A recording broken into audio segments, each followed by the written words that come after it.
tidak memiliki trait adalah traitmu, traitless. Karena tidak ada perubahan pada trait yang kumiliki, hasil deteksinya pun tidak berubah. Aku masih tetap rank F. Nah, di sini kita dikasih tahu kalau si Shiwo ini rank F ya, tapi di beberapa kesempatan atau di beberapa episode yang dulu dia itu menjadi rank E. Terus pas saat dia dikepung atau dikeroyok sama gangster atau Shiwo yang membabi bu para gangster, dia itu dikenal sebagai rank D, tapi sekarang dia rank F lagi. Mungkin translatornya kurang ngopi ya, jadi bingung di saya juga. Lanjut. Ataukah apa ini karena tingkat profesienku setiap trait masih belum muncul sampai 100%, aku masih belum menguasai semuanya, maka trait-trait ini tidak terdeteksi. Karena aku masih belajar dalam proses pembelajaran, kata Shiwo. Ya entahlah, aku tidak tahu lagi karena alasan apa ini sebenarnya terjadi. Ngomong-ngomong, bagaimana hasil awalnya bisa mengenal dan bahkan bisa mempelajari trait ya? Para dewa ini, kalau diingat-ingat, Hercules pernah bilang kalau ini adalah keunikan diriku yang tidak memiliki itu. Seharusnya tidak akan menjadi masalah kalau ku ingat-ingat lagi siapa orang berambut kuning itu yang ada di dungeon. Apa dia tahu sesuatu tentangku dan kemudian mendatangiku? Selain itu, karena aku telah membuka sebuah kemungkinan lain. Sebenarnya aku tidak mengerti dengan apa yang terjadi saat ini. Maafkan aku karena telah melibatkanmu dalam hal ini, kata orang si rambut kuning sambil mengingat-ingat si rambut kuning. Ketika aku pikir-pikir lagi tentang apa yang dikatakan oleh pria itu, sepertinya itu juga bukan alasan. Shiwo bangkit dari duduknya. Mereka bilang, kau harus meningkatkan performamu melalui dungeon raid, meningkatkan tingkatan kelas hunter. Jadi begitu ya, satu-satunya jalanku untuk meningkatkan kelasku adalah menaklukkan dungeon sebanyak-banyaknya. Kelasku saat ini adalah D, tuh kan, langsung D. Tapi ya, tadi F, sekarang D. Ya kita turutin aja lah ya untuk sementara. Yang dibutuhkan untuk itu adalah kelas A. Aku tidak bisa masuk ke dalam dungeon itu. Ngomong-ngomong, sejak kapan aku mengupload video ini? Belakangan ini aku terlalu sibuk untuk YouTube. Aku juga tidak punya waktu untuk ini. Aku lupa. Jadi Shiwo yang memikirkan sesuatu. Bagaimana kalau itu saja aku gunakan? Aku teringat ide yang bagus. Hehehehe, ide konten luar biasa sesuai dengan situasi saat ini. Sementara itu kita dipertemukan lagi dengan si Park Do Jun ya. Aku tidak apa-apa jika tidak diberi gaji bulan ini bos, tapi tolong tetap mohon tutup channelmu. Jangan tutup channelmu. Shiwo di sana kaget, apa maksudnya dengan itu? Apa-apaan itu? Kau tidak ingin digaji? Ngomong apa kau ini? Aku tidak apa-apa, tidak menerima gaji hingga channelnya berkembang. Kau ini bicara apa? Kata Shiwo. Aku tidak mengerti satupun yang kau katakan. Bukannya kau ingin menutup channelmu? Hah? Kenapa aku menutup channelku? Kenapa juga aku harus menutup channelku? Belakangan ini aku memang tidak mengunggah video sama sekali. Apa karena itu? Tapi apa maksudmu tidak menerima gaji? Itu karena tidak ada tempat yang lebih baik dari sini dan bos juga adalah orang yang baik. Bulan ini aku juga sama sekali tidak bekerja, jadi tidak apa-apa jika aku tidak digaji. Aku sudah bilang kalau itu adalah gaji pokok. Selain itu aku sama sekali tidak berniat untuk menutup channelku, kata Shiwo. Pertemuan hari ini juga untuk membicarakan tentang konten selanjutnya. Karena itu aku mohon bantuanmu untuk selanjutnya. Aku baru ingat hari ini adalah hari gajian ya. Baiklah kalau begitu. Shiwo pun transferkan beberapa rupiah atau beberapa won kepada Spark Dogu ini. Aku sudah mengirim gajimu, silahkan cek. Jadi saat pulang belikan makanan yang enak untuk adik-adikmu, oke? Kata Shiwo. Ayam yang kau belikan ayahku saat pulang sangat lezat dan enak, kata Shiwo. Terima kasih untukmu. Bagi adik-adikmu kau adalah seorang orang tua, jadi kau tidak boleh melakukan itu. Namun di sana Spark Dogu bilang, Doku. Ujuk-ujuk dia bilang Doku. Shiwo yang tidak mengerti, gimana? Tolong panggil saja aku dengan namaku dengan nyaman, kata Spark Dogu. Maksudku, kau tidak harus memanggilku Nona Doku atau memanggil nama belakangku. Panggil saja aku Park Dogu karena kau lebih tua dariku dan kau adalah bosku. Tidak masuk akal melakukan hal seperti itu. Shiwo yang berkata, oke, baiklah Doku, boleh juga panggil aku senyamanmu. Kalau bisa panggil aku Oppa. Oppa ya, Oppa, Upin Ipin, Oppa Upin Ipin, ingat ya. Yang bisa berubah jadi manuk jantara. Bro amat lah Oppa. Aku akan berusaha memanggilnya dengan pelan-pelan, kata si Doku. Ngomong-ngomong, konten yang baru saja kau maksudkan konten macam apa ya yang kau maksudkan bos? Tentang itu ini, baiklah, aku akan membisikkannya padamu. Was was was was was was, dan kontennya pun dibisikkan, entah konten apa yang dia maksud. Kita pun dipindahkan ke scene berikutnya. Biro manajemen Hunter cabang Shell, asosiasi Hunter. Seseorang resepsionis berkata, next, orang selanjutnya. Dia menyadari Siwo. Orang ini kan beberapa hari yang lalu memiliki trait tidak ada. Kalau tidak salah namanya adalah Meng Siwo. Ada yang bisa aku bantu, Tuan? Itu soal itu. Aku ingin mengetahui bagaimana kriteria untuk penilaian kelas. Apakah Anda memiliki kartu Hunter? Siwo memberikan kelasnya. Kartunya, kelas Hunter ini adalah kelas D, betul? Ya, betul.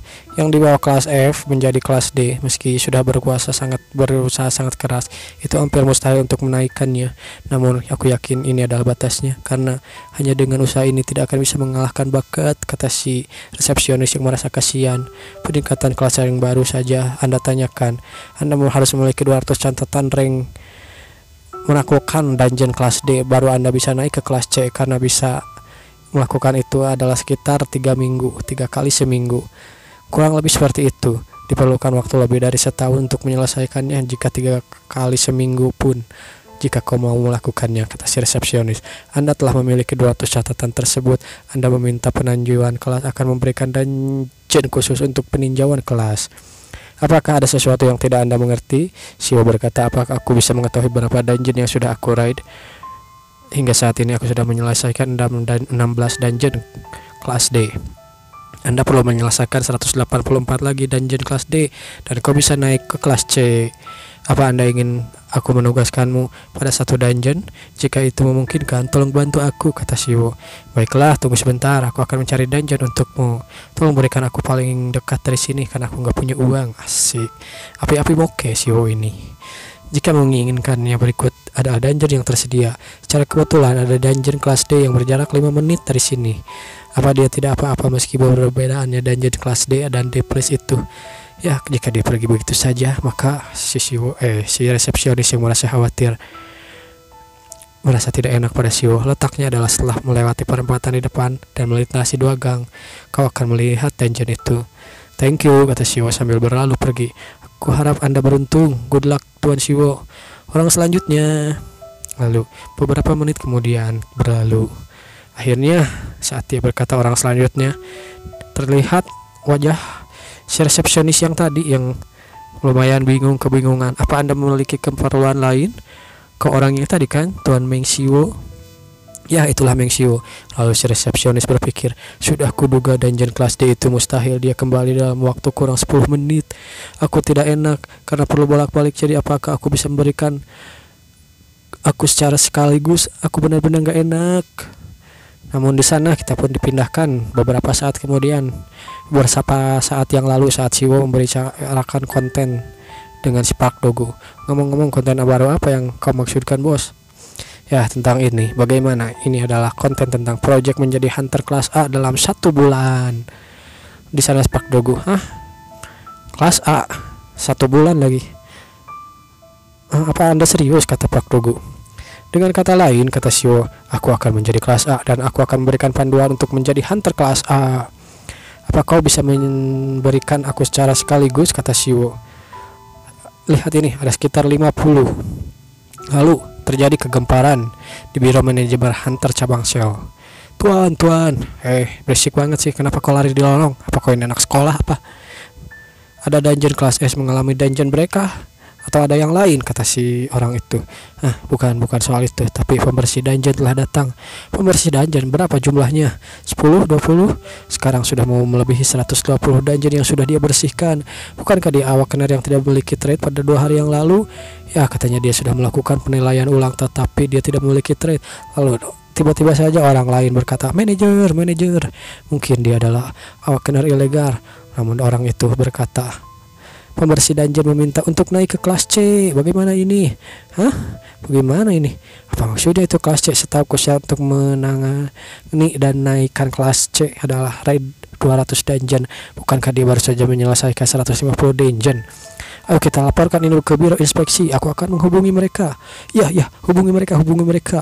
Dan akhirnya kita pun dipindahkan lagi sini ke biro inspeksi hunter cabang Shell. Terlihat ya, kepala cabang dan kepala tim Ada permintaan kerjasama dari biro manajemen. Iya, soal ini ada seorang hunter yang dipromosikan ke kelas dari kelas D ke kelas C dalam 3 hari. Mereka meminta untuk menyelidiki hunter itu. Siapa itu? Soal itu. Itu adalah Meng Siwo. Dia lagi. Si ketua pun langsung kaget. Aku sering mendengar nama itu belakangan hari ini, tapi tak kusangka dia akan membuat keributan seperti ini. Meng Siwo, jika dia adalah hari awal kenal sekuat itu, maka bukankah baik promosi melalui penilaian ulang? Pasti ada sesuatu yang terjadi, tapi jika dia melalui promosi melalui kinerja, maka berarti dia tidak bisa melalui penilaian ulang. Kalau begitu, kemungkinan hanya ada satu hal, dia memakai hal ilegal seperti sihir hitam untuk menjadi lebih kuat. Jangan-jangan Meng Siwo itu adalah orang yang tidak benar, kata si ketua. Lalu dia pun diberitahu pada seseorang, biro inspeksi hunter tim penjaga 4. Hei, apa kau bisa periksa ini? Ya, bagaimana? Apa kau tahu mengenai awak kenar yang menjadi kuat melalui sihir hitam? Tentunya aku tahu dong. Sihir hitam adalah berbeda dari sihir biasa. Dalam konsep penguatan yang digunakan, sihir biasa menggunakan dan menghubungkan aturan dunia spiritual dengan 3 dimensi. Aturan dimensi ini sepertinya aturan 3 dimensi atau 4 dimensi ketika diatur muncul dan atau petir dan bla bla bla. Penjelasannya sangat panjang. Di sana si ketua hanya ya. Jadi intinya sihir adalah cara mengatur ulang aturan dimensi. Panjang-panjang kau ngomong, aku benar-benar nggak tahu apa yang kau omongin. Secara singkat, sihir hitam adalah sihir yang berakar pada emosi negatif, ya kan? Ya, kurang lebih begitu. Itu sering disebut dengan emosi 7 emosi. Apa maksudnya itu 7 emosi? Ya, 7 emosi. Sihir hitam tumbuh dengan membakar keinginan dari 7 emosi. Semakin kuat gejolak emosi dalam hati, maka semakin tinggi tingkat sihir hitam tersebut. Tapi semakin dia membakar emosinya, maka semakin cepat hancur emosinya. Sama seperti mangkuk yang diisi air, jika airnya terlalu banyak maka airnya akan pecah atau mangkuknya juga akan pecah. Akhir dari seseorang ingin menjadi lebih kuat dengan sihir hitam sudah dipastikan dia pasti akan menjadi sesuatu yang berbahaya atau dead langsung. Dia tidak akan menjadi manusia lagi dan menjadi monster, hanya melakukan pembunuhan begitu saja. Bagaimana kita membedakan orang-orang seperti itu? Kau bisa tahu hanya dengan melihatnya, kata si profesor. Sebut saja dia si profesor ya. Orang yang tidak tahu tentang sihir pun bisa merasakannya. Pasti ada yang tidak beres dengan seseorang yang memiliki sihir hitam. Di sana, si ketua berpikir kalau direktur bertemu dengan Meng Siwo, maka dia bahkan menanyakan kepada Meng Siwo apakah dia tertarik menjadi penjaga. Direktur sendiri yang menawarkan itu. Lalu si ketua pun tersenyum kecil, bilang kepada biro manajemen kalau tidak perlu khawatir karena tidak ada masalah dengan orang itu. Hah, benarkah ketua? Apa Anda yakin? Ya, itu benar. Sebentar itu kita diperlihatkan pemberitahuan Siwo yang sudah membuat sesuatu lagi. Anda telah membuat sebuah item sampah. Profisiensi metalurgi of God Anda meningkat sedikit, meningkat 0,1%. 0,1%. Rupanya Siwo di sana membuat sebuah tabung atau sebuah pipa ya. Mungkin ini latihan untuk membuat bahan-bahan bangunan ya. Ini sangat berbeda dengan equipment. Mungkin karena ini bahannya sulit digunakan, kata Siwo dalam hati. Tetap saja sampah tetaplah sampah. Ini semakin membaik, lumayan juga. Tapi sampah ini harus kumasukkan ke tempat sampah. Apakah harus seperti itu, kata Siwo. Tetap saja ini masih memakan waktu untuk menaikkan kelas hunter. Masih ada sebelum Seun mendapatkan bahan konstruksinya. Dalam waktu itu aku harus segera meningkatkan profisiensiku hingga bisa membangun sebuah bangunan. Yang lebih penting lagi, bisa mendapatkan material yang diperlukan. Lalu terdengar seseorang berkata, aku telah datang, dan itu adalah si Seun. Timingnya sangat luar biasa. Aku baru saja membicarakanmu dalam hati dan kau sudah hadir, kata Siwo. Seun, bagaimana dengan material konstruksi yang kau minta sebelumnya?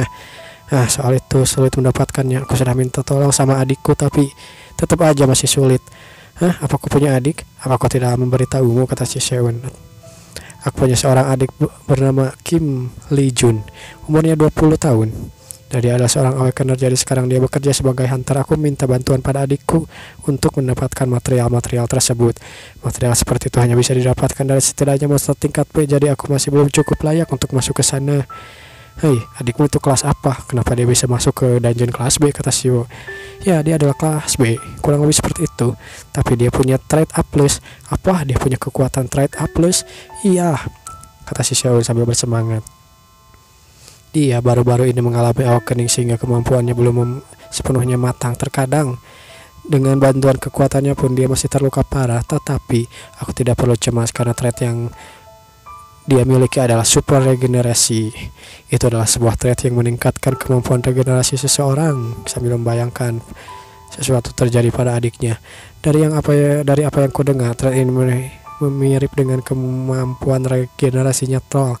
Katanya bahkan kalau tanganmu terpotong, tanganmu bisa tumbuh lagi seperti sedia kala. Jangan khawatir Shio, aku juga ada kepentingan pribadi dengan ini.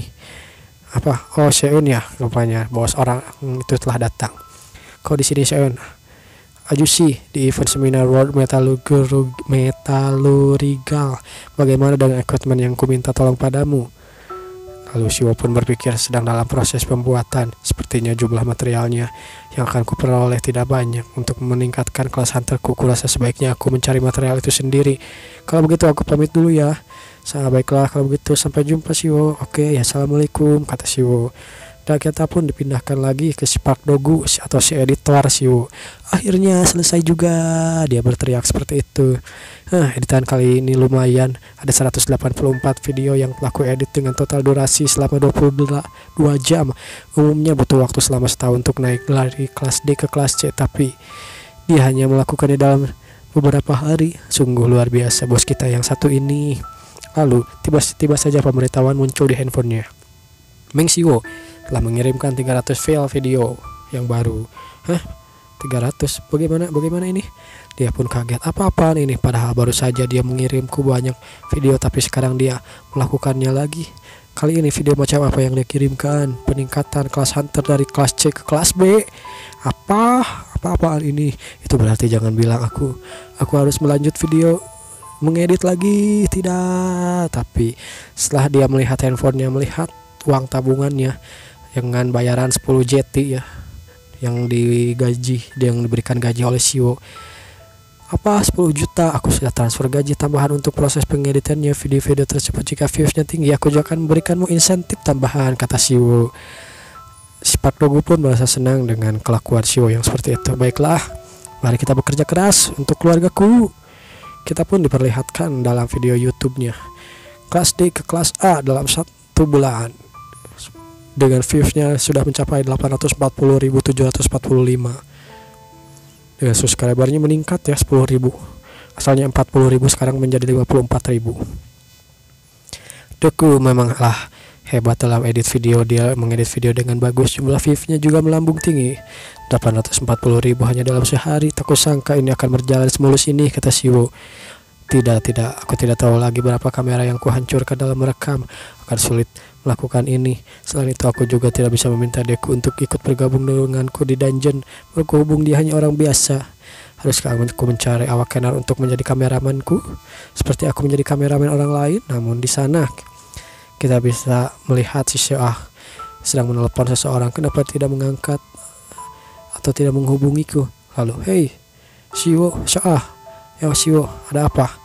Aku tidak bisa menghubungi Lee Joon, adikku. Adikmu? Ya, kemarin aku diberitahu bahwa dia memiliki dan meniatkan untuk masuk ke dalam dungeon Turtle Dragon. Tetapi aku memeriksa bagian administrasi dan dia memang benar masuk ke dalam sana. Tetapi ada hal yang aneh, dia tidak biasa melakukan hal seperti ini. Seharusnya tidak seperti ini ya. Memangnya seperti apa dia biasanya setelah berhasil menyelesaikan suatu dungeon, kata Shio. Mereka pasti akan menjadikan pesta dan menjadikan penaklukan dungeon tersebut sebagai kenang-kenangan yang akan diingat seumur hidupnya, kata Shio. Mereka sedang berparti. Apalagi kalau mengingat usia adikmu itu kan cuma masih 20 tahun, usia puncak dari keteenageran. Ayolah Shio, Lee Joon tidak akan berbuat seperti itu. Dia bukan anak seperti itu.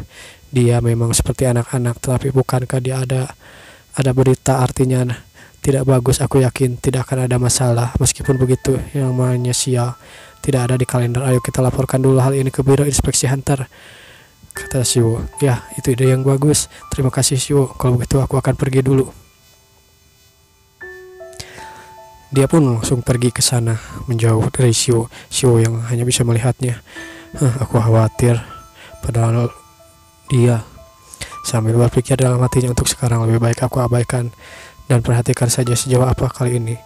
Dan kita pun dipindahkan scene-nya lagi kepada si adik yang terlihat diikat di sebuah ruangan dengan rantai ya, dengan botol-botol atau tabung-tabung di belakangnya.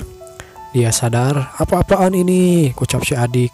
Jelas-jelas tadi aku merekrut party untuk melakukan Dungeon Turtle Dragon dan untuk membantu kakakku. Setelah berhasil memburu Turtle Dragonnya, anggota party yang lain minta merayakan pesta minum-minum kecil, dan setelah minum-minum kecil, aku langsung skip begitu saja.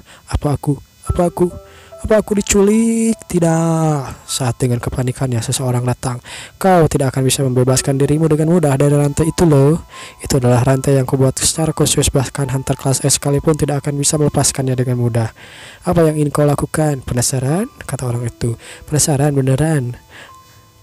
Apa kau mendengar soal awakening ilegal? Awakening ilegal, kata si adik. Semuanya adalah hasil karyaku. Hehehehe, sambil tertawa gila. Tapi kenapa sama sekali tidak ada yang menghargai usahaku? Aku malah dicap sebagai penjahat. Jika aku mengambil sedikit darahmu, kau tidak akan mati. Jika aku memotong salah satu anggota tubuhmu, kau juga akan mati kesakitan. Tetapi kau pasti berbeda dari yang lain kan? Karena kau memiliki super regenerasi. Ya, kau pasti berbeda. Aku akan menjadikanmu sebagai objek eksperimenku.